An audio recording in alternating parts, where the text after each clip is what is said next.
though. In the Tale of Pigling Bland, which we've been telling in story time, they have little items called conversation sweets or conversation peppermints in Pigling Bland.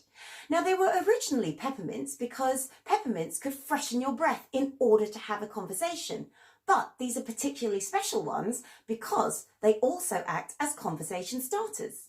Now, all you need is some peppermints or any sweets or even cookies and some paper. What you need to do is to write a conversation starter on the paper. And here are some examples. You might ask, who is the nicest person you know and why?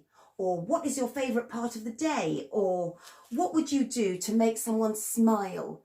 Or even, what is your most enjoyable skill? Then, and here's one I made earlier, you take your peppermint or your sweet, you wrap it up, and you're ready to give it to somebody.